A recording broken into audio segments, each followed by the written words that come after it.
ఉషోదయం ప్రేమించు కాపరి ఉషా కిరణాలు ఉదయకాలపు వాక్య ధ్యానమునకు మిమ్మల్ని ఆహ్వానిస్తున్నాం. ప్రార్థన. సర్వశక్తి గల యేసయ్య, సర్వోన్నతుడా, గొప్పదేవ, ఈ ఉదయకాల సమయానికై వందనములు స్తోత్రములు చెల్లించుకుంటున్నాం. తండ్రి, మమ్మల్ని ప్రేమించి మరి యొక్క దినమును అనుగ్రహించినావు. ఈ దినములో నీ వాక్యం వినుటకు కృపనిచ్చినావు. తండ్రి, నీకు వందనాలు చెల్లించుకుంటున్నాం. నీ వాక్యము చేత నాతో మాతో మాట్లాడు. వినగలిగిన చెవిని, గ్రహించుకునే హృదయాన్ని నీ వాక్యము చేత నాయన నడిపించబడే మనస్సును కలిగి ఉండటకు మాకు నేర్పించమని యేసు పరిశుద్ధ నామమున అడిగి వేడుకుంటున్నాను పరమ తండ్రి, ఆమేన్. ఈ ఉదయకాలపు వాక్య భాగము కీర్తనల గ్రంథము 2వ కీర్తన మొదటి 3 వచనములను చదువుకుందాం. కీర్తనల గ్రంథము 2వ కీర్తన మొదటి 3 వచనములు. అన్యజనులు ఎలా గల్లత్తు చేయుతున్నారు, జనములు ఎలా వ్యర్థమైన దానిని తలంచుతున్నవి. మనము వారి కట్లు తెంపుదము రండి, వారి పాశములను మన యొద్ద నుండి పారవేయుదము రండి అని చెప్పుకొనుచు, భూరాజులు యెహోవాకును ఆయన అభిషక్తునికి విరోధముగా నిలవబడుతున్నారు. ఏలికలు ఏకీభవించి ఆలోచన చేయుతున్నారు. మనము చదివిన కీర్తన భాగములో జనులు దేవునికి విరోధముగా వ్యర్థముగా తమ యొక్క ఆలోచనలు కలిగి ఉంటున్నారు, తలంపులను కలిగి ఉంటున్నారు అని ప్రభు చాలా తేటగా మాట్లాడటం చూస్తూ ఉన్నాం. ఆయన రాజ్యము ఈ భూమికి సరిపోయినది కాదు, లేకపోతే ఈ భూమిలో ఉన్న రాజ్యములు వంటిది కాదు అని మొదటిగా మనము తెలుసుకోవాల్సిన వారిగా ఉన్నాం. దేవుని యొక్క రాజ్యము ఆయన నిత్యత్వమును అనుగ్రహించేవాడిగా, అక్కడ నీవు నేను ఆయనతో పాటు ఆనందించేవారిగా ఉండాలని ఆశించేవాడిగా ఉన్నాడు అని దేవుని యొక్క వాక్యము సెలవిస్తుంది. అయితే మనము ఈ భూమి మీద ఉన్న రాజ్యములను పరిపాలించే వారిని మాట్లాడే విధముగా అనేక సార్లు మనకు తోచినవన్నీ దేవునికి విరోధముగా మాట్లాడుచూ ఉంటాం. మన తలంపులు అలాంటివిగా ఉంటాయి.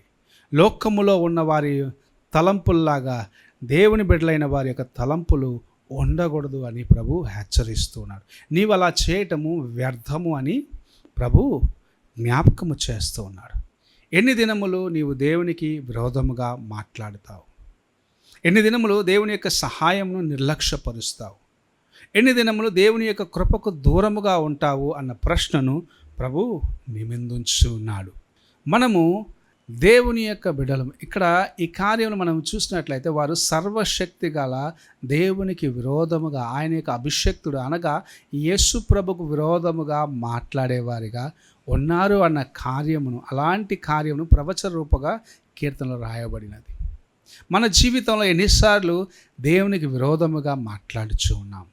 అవి వ్యర్థము అని ప్రభు మనకు తెలియపరుస్తూ ఉన్నాడు.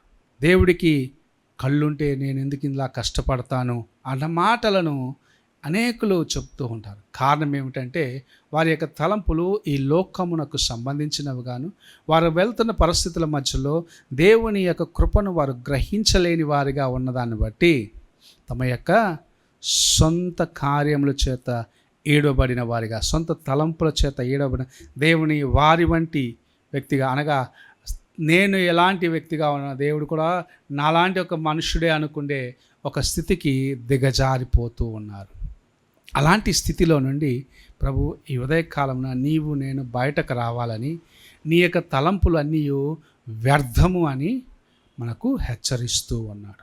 నీ తలంపులు లోకానుసారమైనవే, ఈ భూమికి సంబంధించినవే. అయితే ఈ లోకమును నేను సృజించి ప్రతి జీవరాశికి జీవమునిచ్చి అవి నడవలసిన త్రోవను నేర్పించిన వాడను అని ప్రభు సెలవిస్తూ ఉన్నాడు. అలాంటి నన్ను చూసి మీరు వ్యర్థమైన మాటలు ఎందుకు పలుకుచున్నారనే ప్రశ్నను ప్రభు మన ముందు ఉంచుతూ ఉన్నాడు.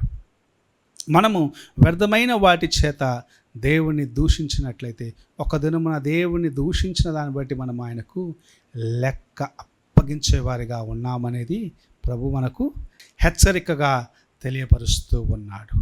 ఈ ఉదయ కాలమున నీవు ఎలాంటి మనసుతో దేవుని వైపు చూస్తూ ఉన్నావు? ఆయన నా వంటి వాడే అనుకుంటున్నావా? లేక నన్ను సృజించిన దేవుడు, నా కోసం సమస్తమును చేసినవాడు, నా కోసము తను తాను రిక్తునిగా చేసుకుని ఈ భూమికి దిగివచ్చి నరరూపము ధరించి నా కోసము తన యవ్వన రక్తమును చిందించి తన యొక్క గాయముల చేత నాకు విమోచన ఇచ్చిన దేవుని నేను ఘనపరుస్తాను అనుకుంటున్నావా? లేక నీ తలంపుల చేత ఈడవబడి దేవునికి విరోధమైన కార్యములను చేయడానికి నీవు అప్పగించుకుంటున్నావా? ఒక్కసారి నీ హృదయాన్ని పరీక్షించుకో.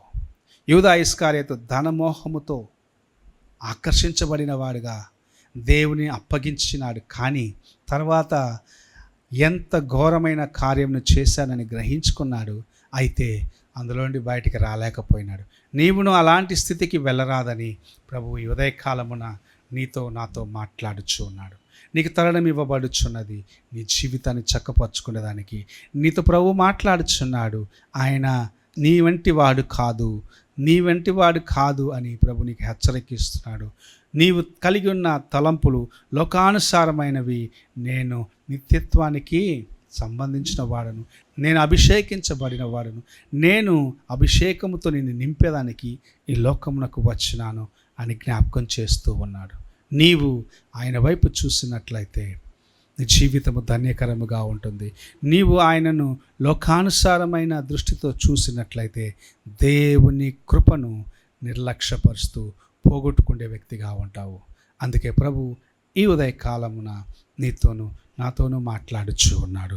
మనము ఎలాంటి తలంపులను కలిగి ఉన్నాము, ఎలాంటి మనస్సుతో దేవుని వైపు చూస్తున్నామని హెచ్చరిస్తూ ఉన్నాడు. ప్రార్థన చేసుకుందాం. పరిశుద్ధుడు అయిన తండ్రి, కృపగల యేసయ్య, ఈ ఉదయకాల సమయానికై స్తోత్రములు చెల్లించుకుంటున్నాం. మా తలంపులను నాయన మేము చక్కపరుచుకొని నీ వైపు చూసేదానికి కావాల్సిన కృపను దయచేయమని, మా బలహీనతలన్నింటినీ క్షమించి నీకు నాయన మేము సమీపముగా రావడానికి ప్రతిదినం మమ్మల్ని పరీక్షించుకునేదానికి కావాల్సిన కృపను ఇచ్చి నడిపించమని, నీవే ఆశీర్వదించమని యేసు పరిశుద్ధ నామమున అడిగి వేడుకుంటున్నాను పరమ తండ్రి. ఆమెన్. తండ్రి అయిన దేవుని ప్రేమ, కుమారుడైన క్రీస్తు కృప, ఆదరణకర్త అయిన పరిశుద్ధాత్మక సహవాసము ఎప్పుడునూ ఎల్లప్పుడూ తోడై ఉండి సదాకాలము నడిపించునుగాక. ఆమెన్.